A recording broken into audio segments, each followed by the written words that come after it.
मूर्ति पूजामूलं गुरोरपदम्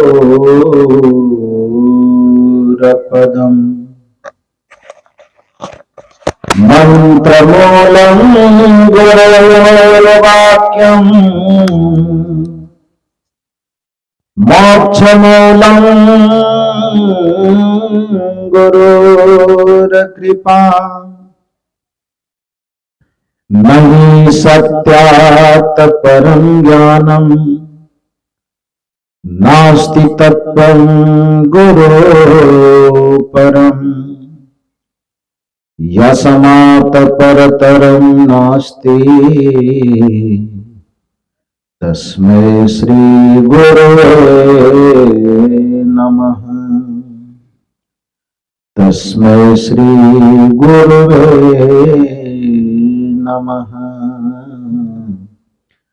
तस्मै श्री गुरवे नमः।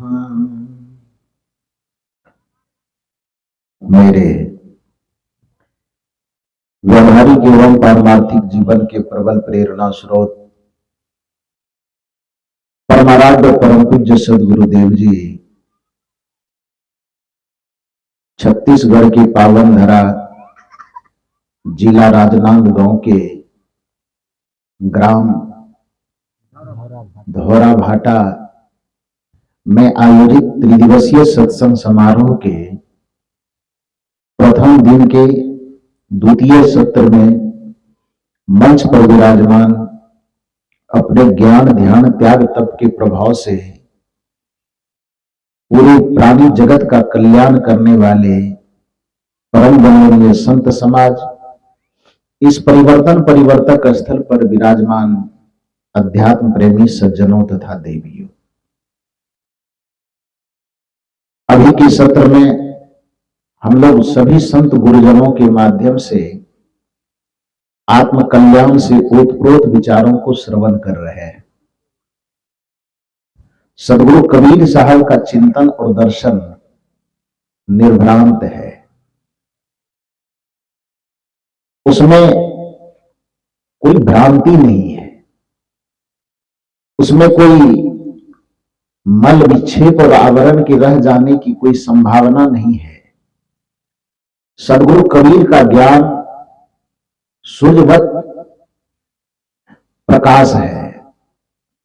जैसे सूर्य के प्रकाश में किसी भी तरह से अंधेरा का रह जाना संभव नहीं हो सकता, उसी तरह से सदगुरु कबीर साहब के ज्ञान प्रकाश के सामने आडंबर, अंधविश्वास, पाखंड, कुरीति, कुविचार, कुप्रथा का रह जाना संभव नहीं है। जैसे प्रकाश अंधकार को पहचानता तक नहीं, प्रकाश के उपस्थित हो जाने मात्र से अंधकार अपने आप गायब हो जाता है, उसी प्रकार से सदगुरु कबीर साहब के दर्शन की उपस्थिति मात्र से, उनके चिंतन और विचार की उपस्थिति मात्र से आडंबर कहां चला जाता है ये पता भी नहीं चलता। कुप्रथाएं कहां चली जाती है, कुपरंपराएं कहां चली जाती है ये पता भी नहीं चलता। सदगुरु कबीर साहब के दर्शन में जो मुख्य दो तीन बातें हैं, वह मुख्य बातें हैं कि सदगुरु कबीर साहब यथार्थवादी है। दूसरी मुख्य बातें हैं कि कबीर साहब समन्वयवादी है।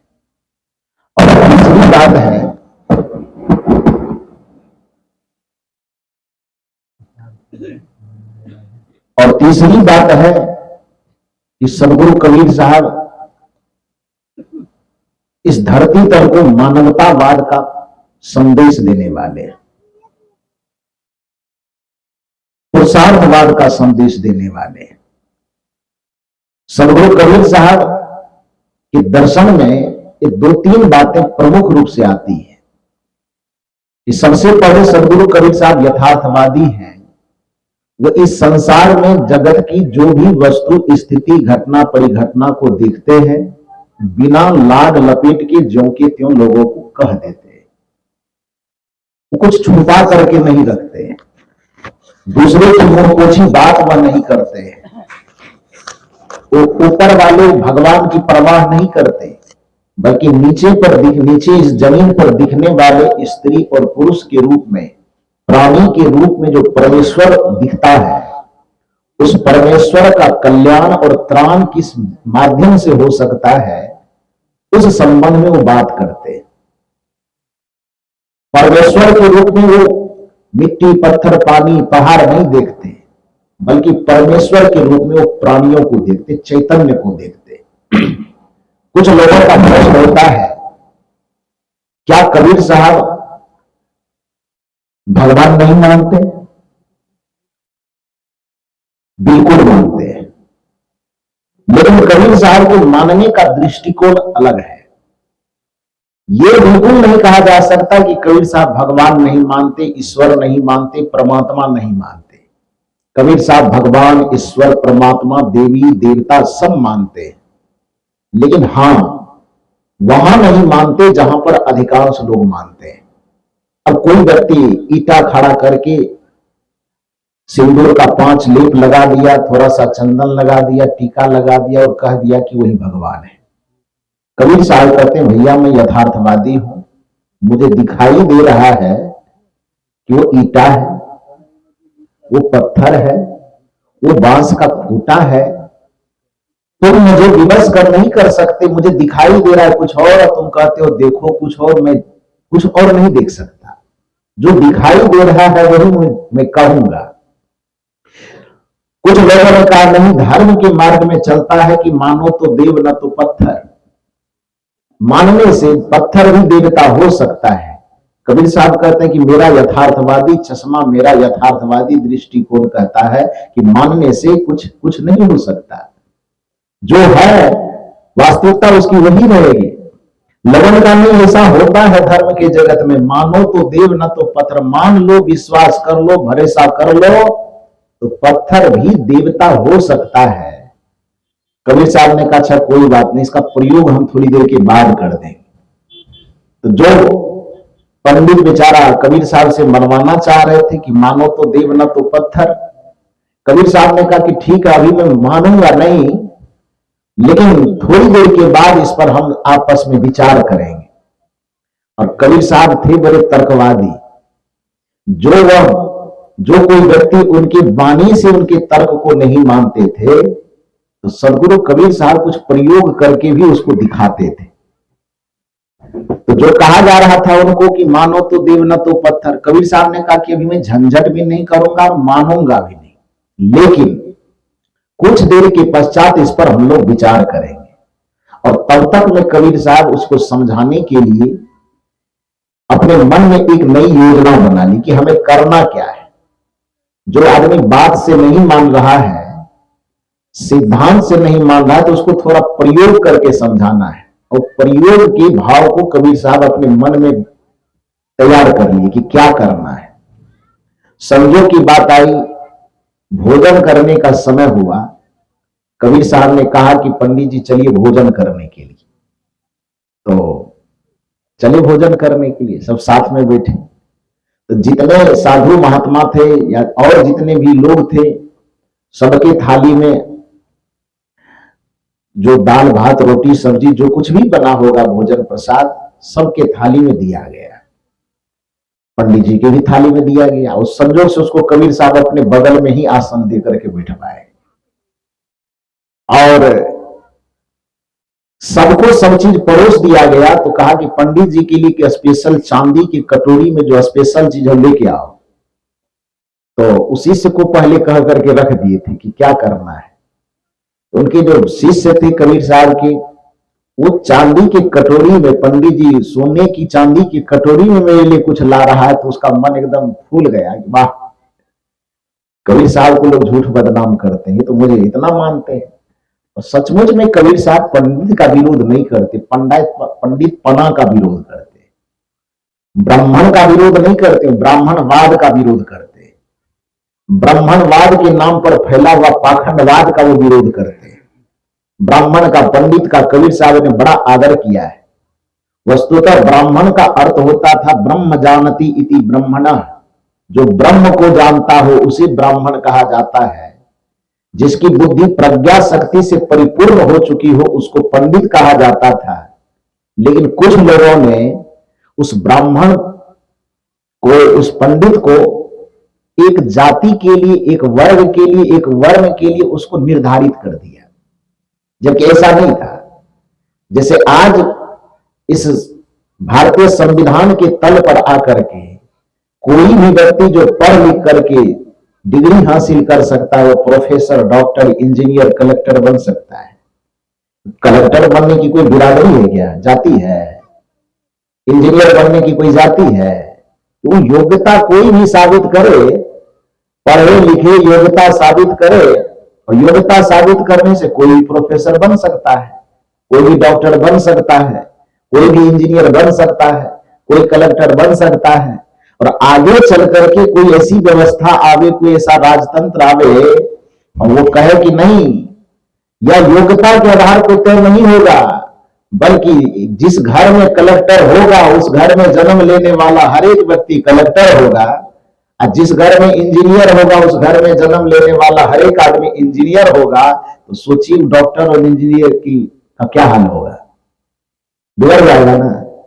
वस्तुतः doctor, engineer, professor, collector, SP, IG, DIG यह कोई वर्ग नहीं है, कोई वर्ण नहीं है, बल्कि व्यक्ति पढ़ करके, लिख करके अपनी क्षमता और योग्यता को साबित कर दे, तो चाहे वह किसी वर्ग में हो, किसी वर्ण में हो, किसी संप्रदाय में हो, किसी मजहब में हो, चाहे वह स्त्री हो कि चाहे पुरुष हो, अपनी योग्यता को साबित करके उस पद पर वह जाकर के बैठ सकता है। उसी प्रकार से एक जमाने में ऐसा समय था जिस समय में यदि कोई व्यक्ति ब्रह्म को जान ले तो चाहे वह किसी भी वर्ण का हो, किसी भी वर्ग का हो, वह ब्राह्मण कहलाता था, और जो अपने प्रज्ञा में स्थित हो जाए वह पंडित कहलाता था। लेकिन आगे चल करके चालाक लोगों ने ये रहने नहीं दिया। कबीर साहब का विरोध पंडित से नहीं और ब्राह्मण से नहीं है। कबीर साहब का विरोध इस बात से है कि जो चीज योग्यता से हासिल होने वाली थी उसको तुम एक वर्ग में, एक वर्ण में, एक जाति में तुम बांध क्यों दिया भाई? और जिस दिन उसको तुम एक वर्ग, वर्ण और जाति में बांध दिया उस दिन ब्राह्मणत्व की मर्यादा घट गई, उस दिन पंडित की मर्यादा घट गई।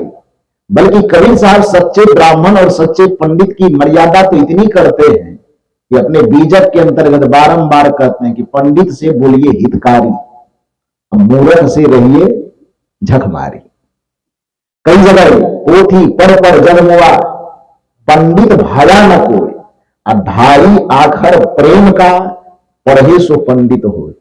साहब कहते हैं कि जो प्रेम को पढ़ना जानता है, जो करुणा को पढ़ना जानता है, जो दया को पढ़ना जानता है, जो सत्य को पढ़ना जानता है, जो अहिंसा को पढ़ना जानता है, जो सहनशीलता, क्षमाशीलता को पढ़ना जानता है, चाहे वह किसी वर्ग में जन्म ले, किसी वर्ण में जन्म ले, किसी देश में जन्म ले, किसी काल में जन्म ले, उस सबको पंडित और ब्राह्मण कहना चाहिए। इसमें हमको कोई आपत्ति नहीं है। तो मैंने कहा कि कबीर साहब को पंडित से तो कोई विरोध नहीं था, ब्राह्मण से विरोध नहीं था, बल्कि यदि कोई कैसा भी, गोस्वामी जी की परिभाषा के अनुसार यदि कि पूजिए विप्रशील गुणहीना नहीं शूद्र गुण ज्ञान प्रवीणा, तो इस जगह कबीर जैसे ज्ञानी को आपत्ति होना चाहिए। होगा कि नहीं होगा? यदि कोई शील गुण से संपन्न हो तो किसी भी वर्ग का हो, किसी वर्ण का हो, वो पूजनीय है, वो आदरणीय है। और शील गुण से रहित हो, दुराचरण से युक्त हो, पथभ्रष्ट हो, चरित्रहीन हो, तो चाहे वो किसी भी वर्ण से हो, वो निंदनीय है। अब प्राचीन काल में होता भी यही था। यदि चरित्र भ्रष्ट होने पर भी ब्राह्मण पूजनीय हो सकता था तो फिर रावण को गाली क्यों दी जाती है? रावण को गाली नहीं दिया जाना चाहिए गोस्वामी जी के ही अनुसार, क्योंकि गोस्वामी जी कहते हैं यदि शील गुण से भ्रष्ट भी हो कोई, यदि वह ब्राह्मण है तो पूजनीय है, तो फिर रावण कौन है? ब्राह्मण है ना, वो ऊंच कुल पुलस्त के नाती है ना। वो गलती क्या हुई? हालांकि हम लोग जब साहित्य के अध्ययन करते तो जितनी बड़ी गलती रावण की बताई जाती है उतनी बड़ी गलती रावण की है नहीं। उससे बड़ी बड़ी भयंकर गलती करने वाले आपके देश में छिपे। अंतर इतना है कि आप कहावत है ना कि अपने दही को कोई खट्टा नहीं कहता है।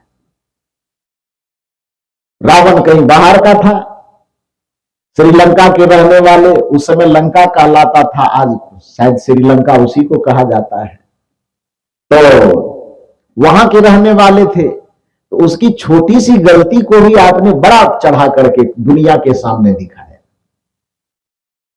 उसकी गलती को आप दिखा भी रहे हैं, सबसे भयंकर गलती यह दिखा रहे हैं कि उन्होंने माता सीता का अपहरण कर लिया। यही दिखाया जाता है ना शास्त्रों में। लेकिन उनकी मर्यादा भी यह है कि सीता मैया का हरण करने के बावजूद भी जो आदमी पंचवटी से उठा करके उसको लंका ले जा सकता है, उस व्यक्ति को इतना सामर्थ्य है कि उसको अपने घर में भी ले जा सकता है। ले जा सकता है कि नहीं? लेकिन वह अपने घर में न ले जा करके महिला संरक्षिकाओं के साथ समक्ष, महिला सेना के समक्ष उसको महिला सुरक्षा में कहां रखा गया? अशोक वाटिका में रखा गया। इसको रावण की मर्यादा कहेंगे कि नहीं कहेंगे? एक मर्यादा कहिएगा ना। हालांकि मैं कोई रावण का गुणगान नहीं कर, उसका प्रवक्ता नहीं हूं मैं लेकिन जब आप कोई फैसला कीजिएगा तो पक्ष और विपक्ष दोनों के उचित अनुचित बातों को देखिएगा कि नहीं देखिएगा। और उसी के जगह पर जिसको हम देवताओं का राजा कहते हैं, देवताओं के राजा का क्या नाम है? इंद्र। इसलिए उसको देवराज इंद्र कहा जाता है, जो स्वर्ग के अधिपति हैं। जिस स्वर्ग में आप और हम जाना चाहते हैं, उस स्वर्ग का अधिपति राजा इंद्र, उन्होंने क्या किया भाई? अपने गुरु की पत्नी, एक ऋषि की पत्नी, एक संत की पत्नी, गौतम ऋषि। गौतम ऋषि की पत्नी का क्या नाम है? अहिल्या। वो अपहरण करने की बात तो छोड़िए, उसके साथ क्या किया वो? एक तो ऋषि है वो, गुरुतुल्य है वो, गुरु की पत्नी के साथ जाकर के उन्होंने व्यभिचार किया। इंद्र का कुकर्म ज्यादा बड़ा है कि रावण का कुकर्म? फैसला थोड़ा सा बताइए ना आप लोग। और यदि यही बात कबीर साहब के मंच से कहा जाता तो लोग कहते कि कबीर पंथी से बड़ा उठपटांग बोलता है। इसमें उठपटांग है क्या? सवाल सीधा सा है कि एक आदमी, रावण नाम का व्यक्ति, सीता मां का अपहरण वह भी दुश्मनी में किया। शौक से आकर के रावण ने पहले आग में हाथ नहीं डाला, कारण चाहे कुछ भी हो, उसकी बहन का नाक कान काटा गया। तो स्वाभाविक है कि दुनिया का कोई भी भाई होगा, यदि स्वाभिमानी है वो, उसके बहन के साथ कोई व्यक्ति छेड़छाड़ करेगा, कोई भी व्यक्ति, उस भाई का दायित्व क्या होता है ये बताइए। जिसने उसके साथ छेड़छाड़ किया है, उस भाई का यह धर्म होता है, उस भाई का यह फर्ज होता है कि सामने वाला चाहे वह कितना भी ताकतवर हो, उससे जाकर के लड़ना चाहिए, उससे जाकर के अड़ना चाहिए। इसी में उसका स्वाभिमान बचा रह सकता है, रह सकता है ना? रावण ने वही किया। हालांकि उसको लड़ने का और कोई तरीका अपनाना चाहिए था, राम जी से और हाथापाई करना चाहिए था, तो शायद उसकी मर्यादा थोड़ी उतनी नहीं घटती। लेकिन चूक हुई, दुश्मन को, हालांकि कहा जाता है कि प्रेम और युद्ध में सब न्याय माना जाता है, तो सामने वाले को पीड़ित करना है तो पीड़ित करने का तरीका जो उन्होंने चुना वो तरीका गलत है। उन्हें सीता मैया का अपहरण नहीं करना चाहिए था, वह कर लिया।